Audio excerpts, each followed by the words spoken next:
welcome back to my channel. So you're either here because you came from part 1 of my college advice video, or you're just here to watch this part. So I'm just going to get right into it.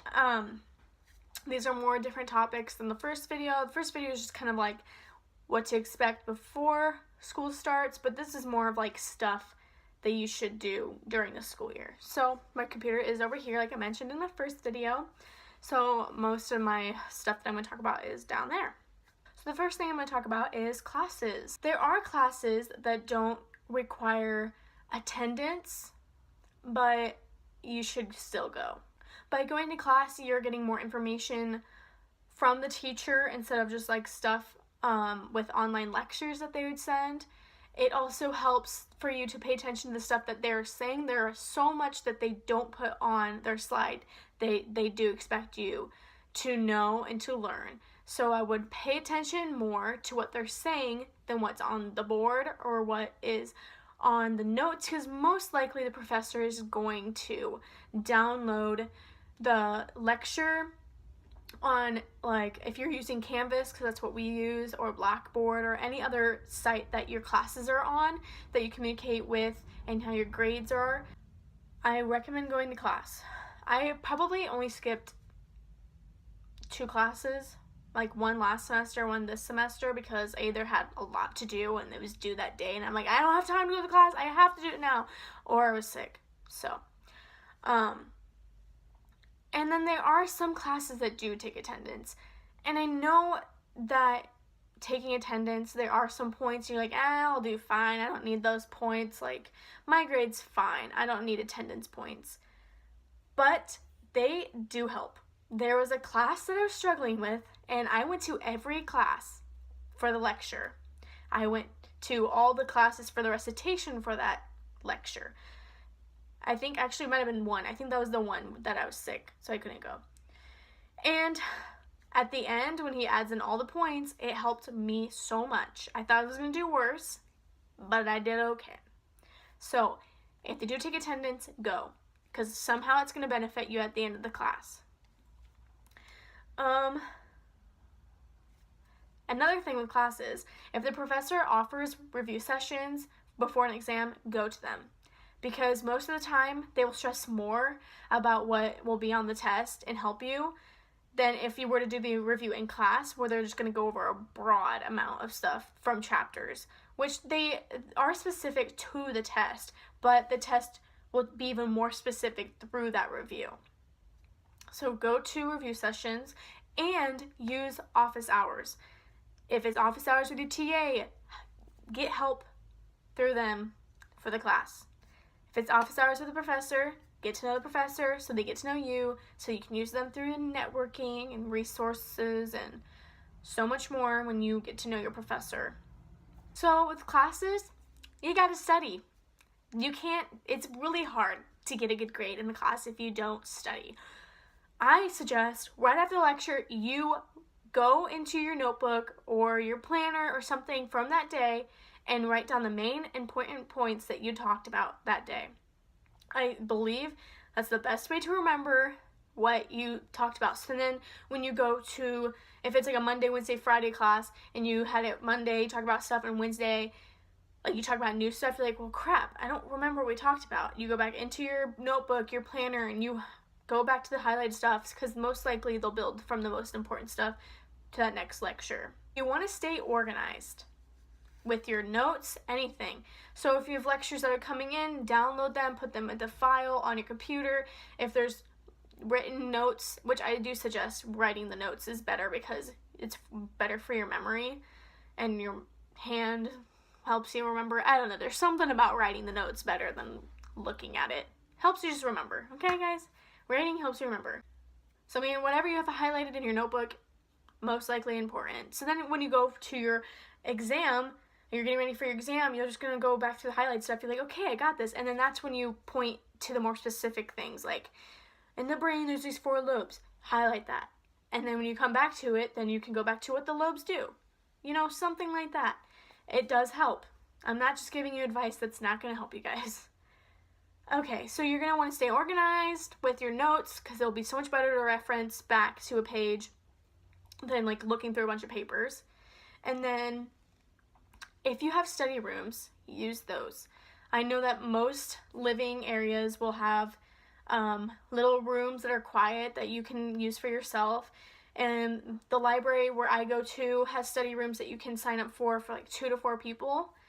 And make sure that you go to a place that you won't procrastinate, where you won't get distracted.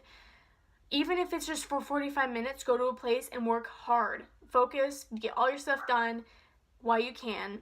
Sorry if you hear my dog barking. Barking? What? If you hear my dog barking, it's because she's outside of the room somewhere in the hall barking at squirrels like dogs do. So use any other places that you can. Don't do homework in your room, because so many times I've done homework and I will get stuff done, but then I get distracted and want to lay down and watch some YouTube, all this other stuff. And another thing that's going to help you get organized with classes and tests are, wait for it, planners. Planners help. So what I do, since I had online classes, is for this one, this planner that I have, I got it from Target. I don't remember how much it was because I got it last August. So you want to just like write down any important dates that have tests. If you have tests online in like a certain center that you have to go to so they know you aren't cheating, just like choose the date, circle it, put what the test is for, what time, where to go, all this other stuff, because it's going to help so much more than if you try to remember it on your own, because there's so many things that I forgot that I would have, and you do have so much to do that you need something to organize. So I had 2 planners. This one was for classes, like not online classes, so just regular classes, and then this one was for my online classes. So this semester I had 3 in-class classes and then 2 online classes. So it just helps so much more, because if you are doing online classes, you cannot procrastinate. There are set days, and they do give you like a week before the due date. So do it throughout the week. Don't wait till the last minute, because you will get stressed out. Trust me. That's what happened to me, and I wish I would have taken my time. There's like so many things that you can write down in a planner that benefit, and you can like circle other stuff. It's just so much better to have a planner, and I think it's better for me to have 2 planners, because I'm just going to show you a quick page about all the stuff that I'd have to do for the online class. Oh, I don't think you guys are ready. I don't think you're ready.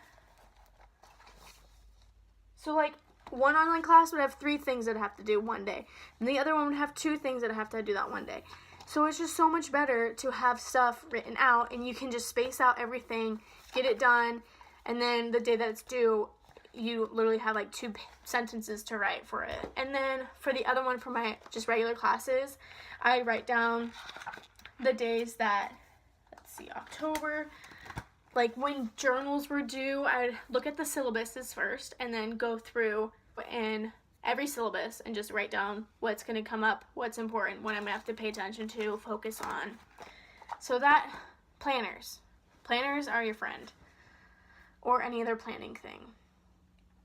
Let's see. Oh, another thing, if you are far from home, make sure you are always keeping in touch with your family and closer friends, just so you know what's going on. And if you do get homesick, you can Skype, FaceTime, anything. It's just good to be close to your family, because things will happen if you just pretend like they don't exist. And this is like the second to last tip that I have, or advice, would be to try to plan fun stuff with friends, a group of people. You don't want to just keep focusing on schoolwork, because that's not going to make college fun. It's going to seem like it's a job or a chore. So my friends and I would plan a day, like a $5 movie on a Thursday, like, hey, everyone free for this day? We're going to choose these dates, let's do it. Or we would be like, let's go downtown, eat something. We always want to make sure we had family nights, that was it. So we were like a little family. And we'd have set days, like Sunday nights, whenever we come back from Omaha or like whatever they're doing, settle down, we watch a movie, and then you're ready for the week again. Another thing that you guys can do is groups that are fun are going to sporting events. So it's fun to get a group of people to go to like the volleyball games, like a football game or something. You want to get involved with what your school is doing, and they're providing you a discount for these tickets, go. Because most of the time if you go to these things, they're going to give you free stuff and you're eligible to win prizes, which kind of sucks for me. This one time I went to a volleyball game, I checked into the game saying that I was there, and then they texted me like, hey, come on down, you won an Echo Dot. And I was like, oh, well, I had to leave because there's nowhere to sit. Like, make sure you get there early too, because it is like general admission for students. So they go, like, whoever gets there, and you don't have a set seat. So for volleyball, I didn't have a set seat, and then I won something, but I was already back in the dorm, and I'm like, oh, too late. But, you know, definitely go, they're still fun. And the last few things are, you have to be aware that college is college, and the campus, that anyone can walk on the campus, anyone. And make sure you're walking with friends at night, because there are reported things that have happened on my campus where people have gotten kidnapped or other things have happened. So you just have to be aware of situations that are going on campus so they don't ever happen to you. And if you're a really stressed out person, stress is real. So go get help with that from a resource center, the health center that you have. Like, don't push that off to the side. I guess that's all I have really for this, for the main stuff in college. There are parties, yes, but that's more like a personal thing. Like, if you want to go to parties, you go, but you have to be careful because cops will show up. Anyway, I didn't party that much. I literally probably went to like 2 parties the whole year, but I still had a good time, and now there's things that I know I can do better for next year. That's it for this video. Thank you guys so much for watching. Don't forget to subscribe down below. Hit that little bell to be notified whenever I post a new video, and I'll see you guys next time. Bye!